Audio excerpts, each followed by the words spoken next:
Okay, can you just group your layer first, like mine? Okay,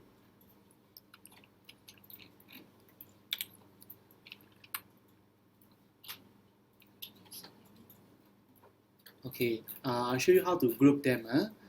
Okay, you can just go to the first layer and then scroll all the way down, but without the background layer. Just select all the layer that you have already separated just now.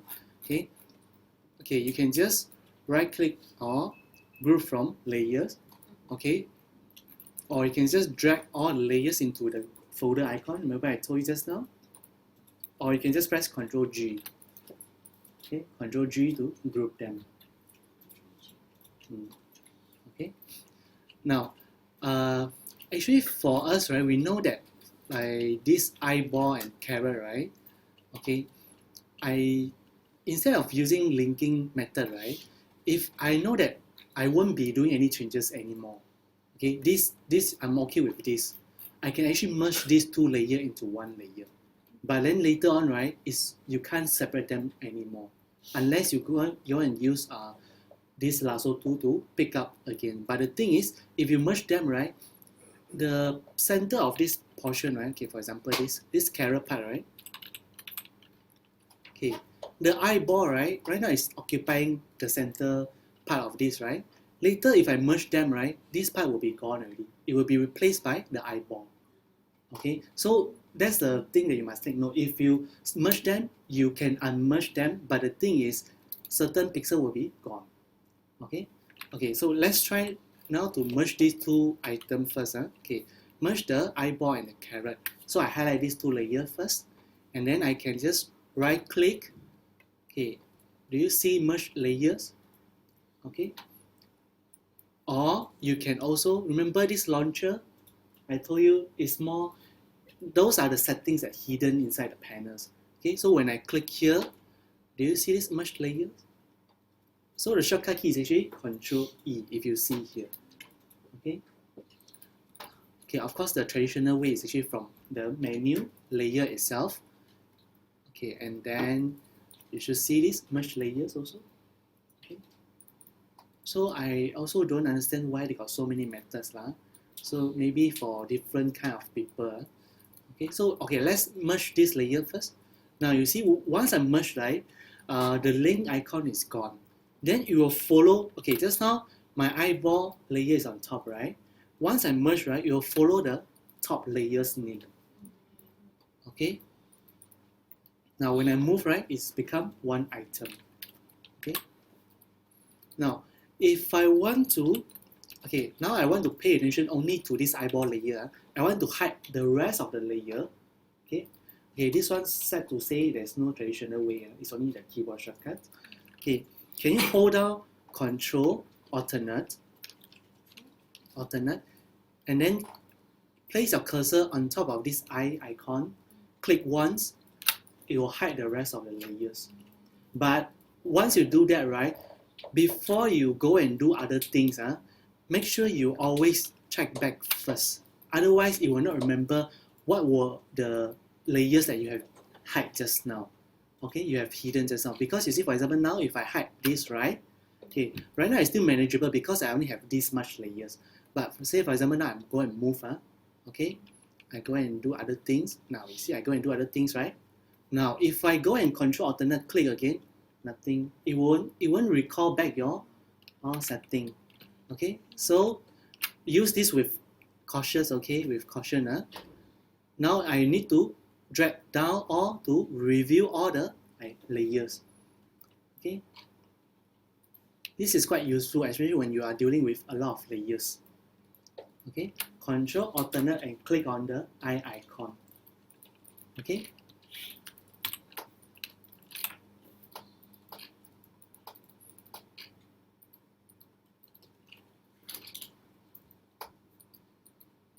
Now, see for example, this face, right?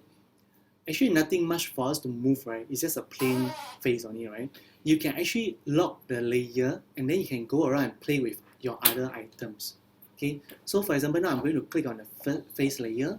Okay. Do you see these four icons here? Okay. The first one is actually to lock the transparent pixel. Okay, now if I turn off the background layer, these are transparent area, right? Now when I click on this, I lock the transparent pixel. Okay, I still can move. Do you see that? Okay, I still can transform. I still can draw anything onto it, but not to the transparent pixel. Do you see that? Do you see that? Because I already turned on the lock transparent pixel. So now when I draw something, right? You see when I draw on the face, do you see anything? But when I go to the transparent pixel, it doesn't work. This is very useful when, for example, you want to color certain parts. Okay, you do not want the outer part to be color, right? You can actually use this. Okay. Of course, sometimes you need to use your selection. Okay, you need to mark up the area, then you color. That will be the more common way. Okay, this is to lock transparent. Okay, now next one is actually this is for you to lock from pixel. Okay, for example, let's see what is this. You see, lock the image pixels. Now, when I lock this pixel, right, do you see that there's no entry sign here? Okay, because right now they are supposed to protect the pixel from being modified. So I can't do anything to it. You see, cannot use the brush tool because the layer is locked. Okay, but I still can transform. Do you see that? I still can transform. Okay, because we only use lock the pixel only. Okay, next one, this is actually to lock the position. Okay. Okay, now I untrack the transparent and the brush first. Now I lock at, okay, this is for you to lock the position. Okay, now I can do changes to my pixel, even the transparent pixel. Do you see that? Okay, but I can't move them. Do you see that? I can't move them because I already locked the position. Okay, now if I want to lock everything, this will be the last one. The last icon is to lock everything. You can't move, you can't paint, you can't do anything else. Okay, this is useful when you, how to say, like you can use your template or your master item that you will not want to change. Okay, like your banner, your logo, your letterhead, you won't want to change anything. What? Okay, so you can actually use this to lock it, and then you can play around with your other layers. Okay.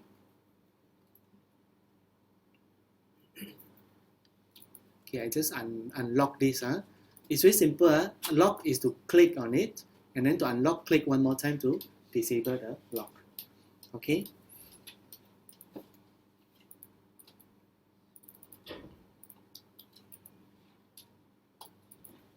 Now, let's try to play with the layer star effects.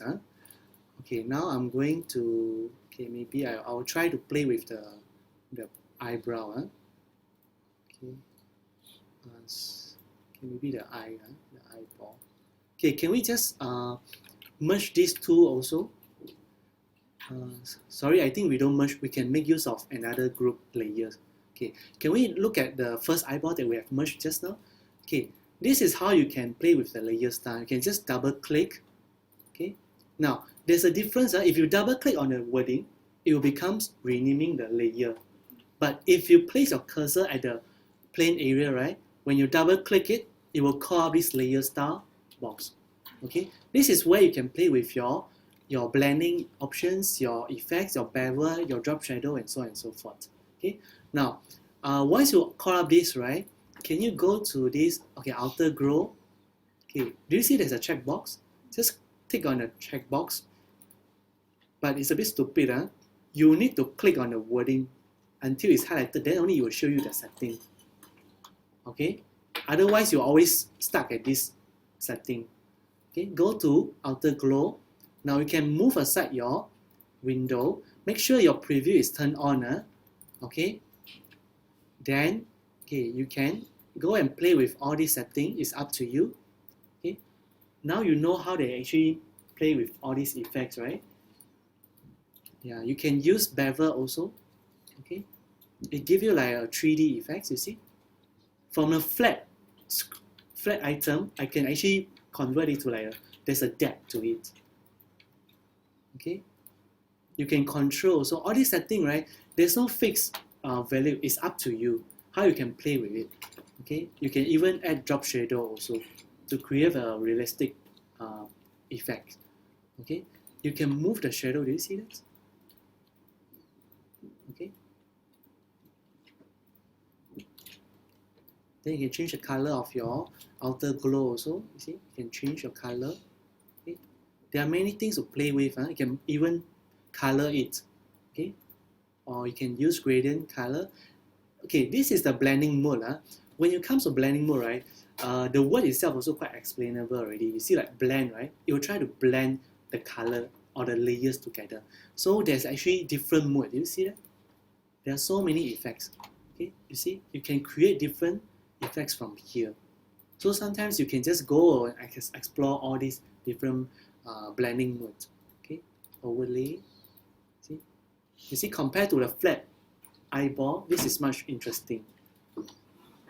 Okay, so the rest I'll just leave it for your own exploration. Okay, you can click OK now. Now, once you apply the effects, right, you'll see all this has been applied. This will be your style. Now, do you see all the eye icon here? You can actually individually turn off the particular effect that you do not want. Okay, so this is very useful.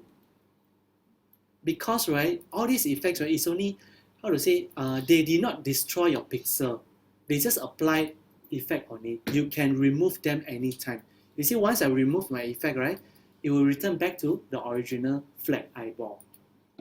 Okay, this is what I call the non-destructive way of doing things. Okay. Now, there's a triangle here. You can actually collapse and expand your effects. Okay, whenever you have applied layer style effects, right, you'll see this FX. Okay, just how I told you, you can actually double click and then call up this, right? You can also, do you see this FX icon here? You can click here. You can choose whichever effects you want. Okay, it's the same effect. Okay. Now, if you do not want any effect anymore, right, you can just click and drag here and drop to the dustbin.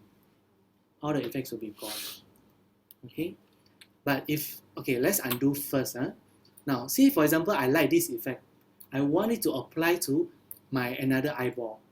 Okay, I can just right click. Do you see copy layer style?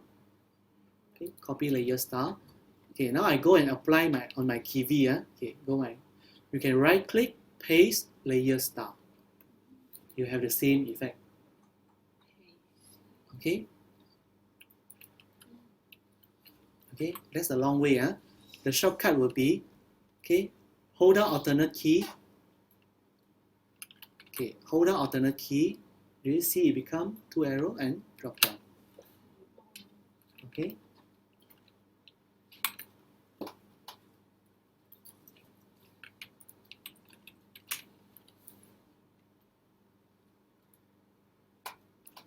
Delete layer, you all should know how to delete layer, right? Just click on the dustbin, okay, or you can just press backspace or delete. Okay, so that one no problem, right? Okay, or you can just right click, delete layer. Okay, can.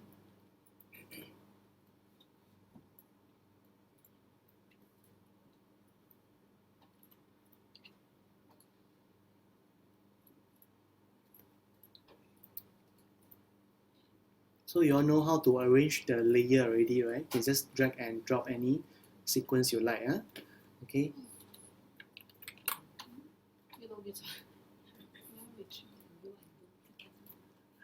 Okay, if you want to label your layer, right?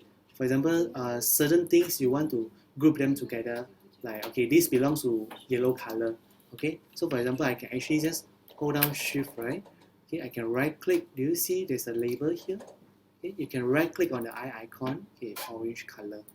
So I can easily recognize my layers. Okay, this is all very useful when you dealing with a lot of layers. Okay. Now, we can actually create ghost effects. Okay. I'm going to go to Kivy.